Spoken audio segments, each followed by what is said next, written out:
Hey guys, I'm Coxie. I'm obtaining every pet in the game as fast as possible, aiming for the lowest total in-game playtime.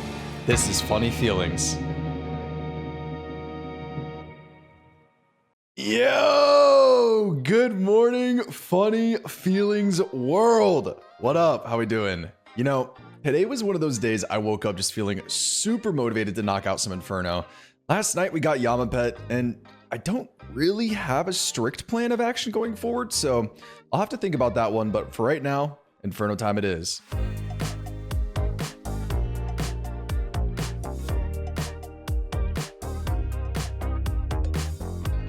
All right, quick and easy cape, 63 minutes, no pet on the KC, and no pet on the Cape Gamble. A question I've been getting asked all the time is whether or not it is worth to get tasks while going for Inferno pet.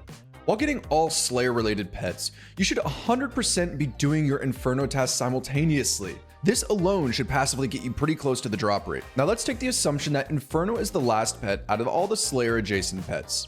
There are 4 scenarios present that all yield different outcomes. Scenario number 1, off-task camping. Assuming 70-minute average completion, 50 KC gets you around 58 hours, 20 minutes for the pet rate. Scenario 2, you have the elite tier or below of combat achievements. With elite or below, 1 Tazar task equals 1 Zuck KC. Assuming a 60-minute on-task completion plus 40 minutes of task skipping, 43 KC is 71 hours, 40 minutes. Scenario 3, you have Master Combat achievements completed. 1 Tazar task actually equals 2 Zuck KCs. Same time assumptions, 60-minute task completion and 40-minute task skipping for 2 KC nets you 57 hours, 20 minutes. The final scenario, you have Grandmaster Combat achievements completed. As of June 25th, 2025, players can now use the Zuck Helm to gain on-task damage bonus inside the Inferno. 60-minute task completion, 0 minutes spent skipping, 50 KC plus Cape Gambles gets you 50 hours. So the takeaway to the original question of, is it worth it to get tasks or camp off task? Well, it's not a simple answer because it depends on your combat achievements. If you have elite or below and Inferno pet is your last of the Slayer pets, I would camp off task. If you have masters, it's insanely close for time to pet, so choose your preference, whether you want to get tasks or camp off task. And if you have Zuck Helm, you should always camp off task, now due to the fact that you have the Slayer Helm bonus. Back at my safe space, my comfort zone, my zen spot, call it what you want. Penguin is growing on me. Coming in where we left off last video, we just surpassed 3,000 laps here, right around half of the pet rate. Yo, I missed it in the last video, but congrats to this guy. He just got Penguin pet in front of me. I've had a couple of friends all running Penguin laps with me to keep me company, but this is the first pet I've seen so far. Congrats, my friend. 66 Inferno KC flying on in. Just a KC update, nothing else.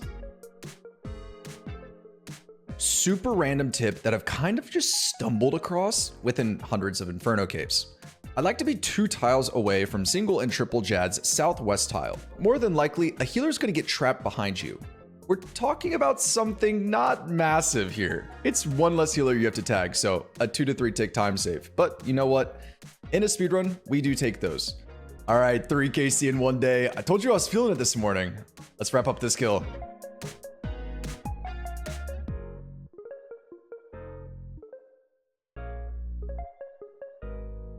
No. Don't mind me, little CS break to celebrate. Okay, I'm gonna flash. Okay, you literally like yourself. Like, you're a fucking idiot. Cold War Quest came out January 29th, 2007, while Andrew Gower, you know, one of the main dudes that made this brilliant game, he was still working there. Conveniently enough, he's on record saying that penguins are his favorite animal. Well, he actually says that they're his second favorite animal, followed by cabbages, but I have no idea what that means. So I think I found the right person to blame for all my hours spent at this agility course. Andrew, this one's on you, man. Oh no, I spaced out. 192 HP major and I've already spawned Chad. No, please be nice.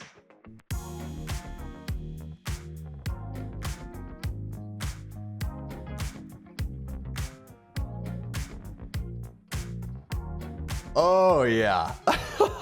All right, we are so lucky. Chad only did mage attacks while I was finishing up that major. Never punished.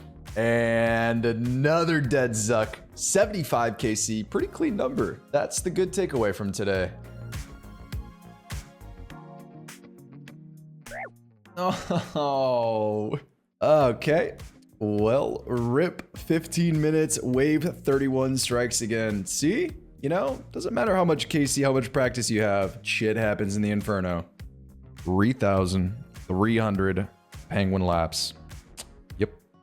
Another Zuck down. 85 Inferno KC now. We have been session through these the last couple days. Clean, nice number. No pet on the KC.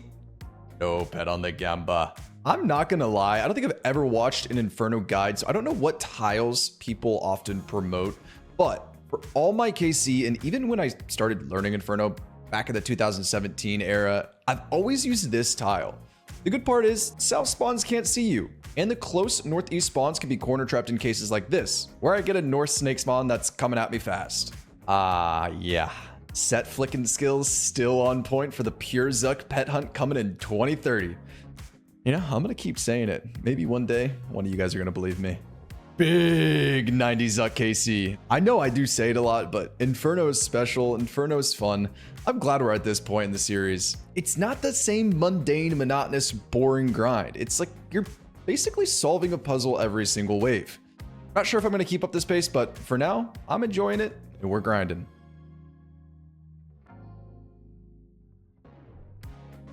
Oh, no way. Dude, what was that click? Well, taking a Zuck hit was not on my agenda, but 6 is crazy. Oh, yeah. Okay, right on the corner of that tile. Well, what can you do? Never punish, though, and never pet. I know. I've said this phrase at least 5 times so far in Funny Feelings, but mega scales are back, baby! These come and go as people gain and lose motivation, but I think we've got a solid like 5 or 10 pet hunters who are willing to run these. Full transparency, with these being like 200 to 250k points per hour, it is definitely worth waiting until teams present themselves. It sucks because, you know, Chambers is so much fun, and I would love to do these every single day, but hey, I will take what I can get. And time for the best XP per hour.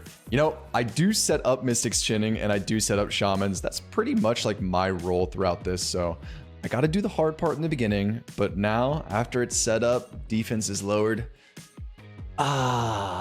Just sit back, get 2 million range XP per hour and recline. Oh, yeah, and second best part about mega skills is when you get the melee hand roll, I would advise turn on idle notifiers and set that screen flash for anything under 80 HP because this salamander hits hard. But, you know, other than clicking the occasional brew, it really is a nice way to spend an hour of your day. 2 hours later, good luck, first mega back in months. Okay, well, hey, that's a purple, that's a pet roll, we'll always take it. And just for a refresher, I'm almost positive, I need to check, that is purple number 62. Oh. Okay, well, chat box is exposing an issue. 126 skills, or 0.7% left in my blowpipe. We're on wave 63. I definitely need the blowpipe for healers. I think that's most important. So I'm pretty sure from here on out, we're just going to be T-bowing every monster.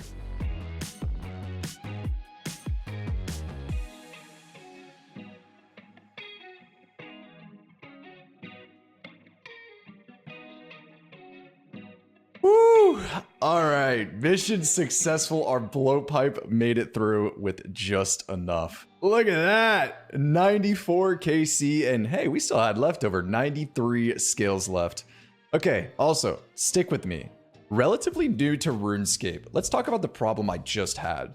Go into your bank settings, turn on bank item options, right-click a chargeable weapon, and click configure, then type out some number. This is gonna be your charges, so type out 10K. This makes it so every time you pull a weapon out of your bank, as long as you have the runes or scales inside your bank, it'll pull out the item with 10K charges, making it so, you know, you never run into an issue where you're on wave 63 with 100 scales left in your blowpipe. Oh my, okay, this is a wave 63 spawn of all time. Oh Lord, oh. Okay.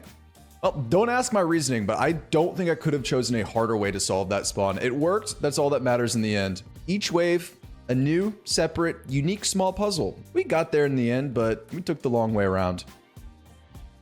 Oh, no. Dude, another one? All right. Oh, I'm embarrassed. Okay, we might have taken just another Zuck hit, but this is big number 100. Please. Nope. Oh my god, these bombs. Oh!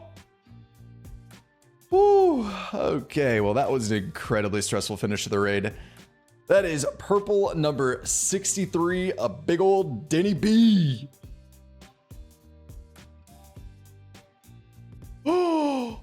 Oh no. Well, our party leader just DC'd and no one else was ranked. No! Why? That's a thumbs down log out angle for the day. Oh, well, good thing I wasn't recording because 101 KC, you're not lucky. 105 KC, and reminder, 35 of the KC was on task. That hits 70 done now off task. No time to waste. Right off to Penguin we go.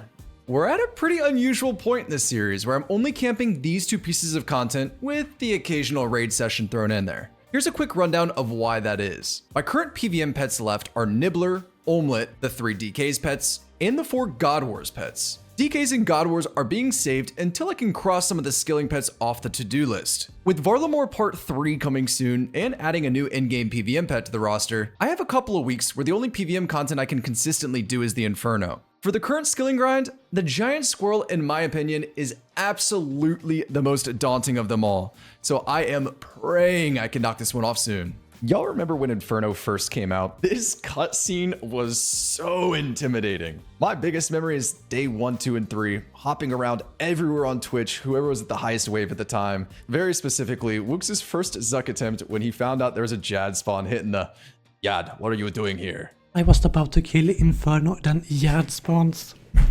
Man, Soulflame Horn is just so powerful. It really is going to change the way we play the game. At the start of each melee phase, I horn spec 2 people, plus I get the effect myself, and we instantly get 3 mauls on the hand. Then, all is needed is for the floaters to hit 2 Rallo specs, and the melee hand is instantly at 0. No more praying for RNG. No more nightmare scenarios of a team going 0-6 on hammer specs, and it's just doomed the rest of the melee hand. Ooh. Nice triple scroll, arcane dex. And I just do not even care. I got the biggest smile on my face right now if you could see it. That is purple number 63 locked in. We are flying through these, having fun along the way. It's all you can ask for in a day of RuneScape. Jesus, dude, these hits. Wait, it is like constant 50 pluses. Okay, yeah, we're gonna get this set skip, aren't we? Come on, please hit. You gotta hit here. Okay, yo, there it is.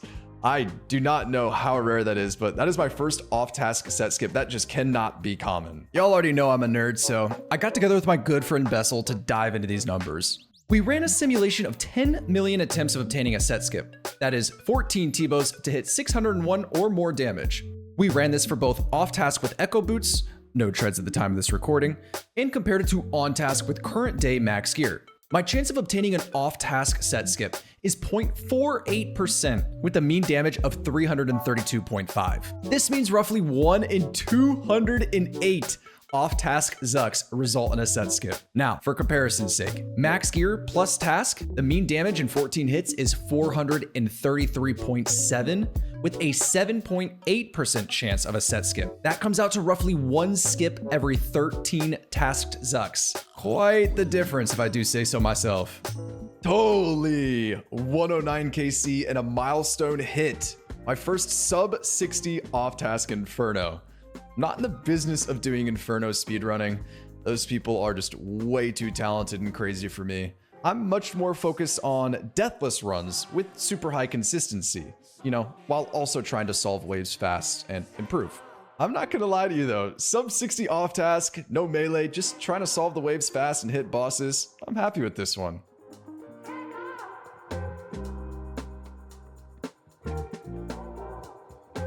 Oh! Oh my gosh. I have never gotten Zuck Pet. I've gotten Zuck Pet 2 or 3 times in all my history. I've never got it from a KC.